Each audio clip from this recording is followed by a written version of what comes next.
আসসালামু আলাইকুম। আর মাত্র কয়েকদিন পরে আমাদের পবিত্র রমজান মাসের শুরু। চলুন জেনে নেই এই রমজান মাসের কয়েকটি গুরুত্বপূর্ণ আমল সম্পর্কে। রমজান মাস হল রহমত, মাগফিরাত ও নাজাতের মাস। এই মাসে নেক আমল করলে সওয়াব বহুগুণ বৃদ্ধি পায় এবং গুনাহ মাফ হওয়ার বড় সুযোগ থাকে। তাই এই মাসে রোজা রাখা, তারাবি নামাজ পড়া, কুরআন তিলাওয়াত করা, ইস্তিগফার ও তওবা করা এবং দান সদকা করা অত্যন্ত জরুরি। চলুন এই বিষয়গুলো সম্পর্কে একটু বিস্তারিত জেনে নেই। রোজা রাখা কেন জরুরি? রোজা ইসলামের 5টি স্তম্ভের একটি। এটি শুধুমাত্র উপবাস নয়, বরং আত্মসংযম, তাকওয়া অর্জন এবং আত্মশুদ্ধির একটি মাধ্যম। কুরআনে বর্ণিত রয়েছে সূরা বাকারার 183 নম্বর আয়াতে, হে ঈমানদারগণ, তোমাদের জন্য রোজা ফরজ করা হয়েছে যেমন ফরজ করা হয়েছিল তোমাদের পূর্ববর্তীদের ওপর, যাতে তোমরা তাকওয়া অর্জন করতে পারো। চলুন জানি রোজার উপকারিতা সম্পর্কে।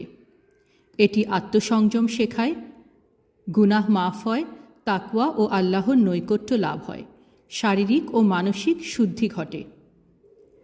তারাবি নামাজ পড়া কেন গুরুত্বপূর্ণ? তারাবি রমজানের বিশেষ নামাজ, যা রাতে আদায় করা হয়। এটি সুন্নাতে মুআক্কাদা এবং রাসূল সাল্লাল্লাহু আলাইহি সাল্লাম নিজে আদায় করেছেন।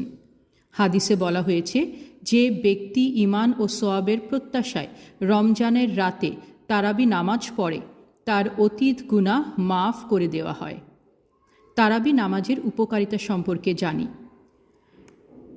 কিয়ামুল লাইলার মানে রাতের ইবাদত সওয়াব পাওয়া যায়।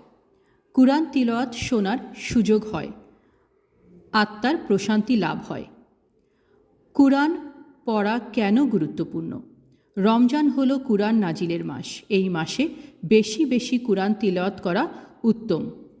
কুরআনে বর্ণনা করা হয়েছে সূরা বাকারার 185 নম্বর আয়াতে, রমজান সে মাস যাতে কুরআন নাজিল হয়েছে।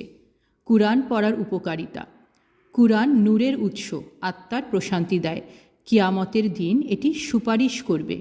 কুরআন পড়লে আল্লাহর রহমত লাভ হয়।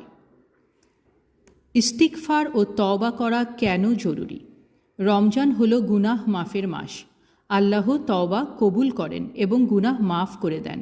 হাদিসে বলা হয়েছে, রমজানের প্রথম দশক রহমত, দ্বিতীয় দশক মাগফিরাত এবং শেষ দশক জাহান্নাম থেকে মুক্তির জন্য।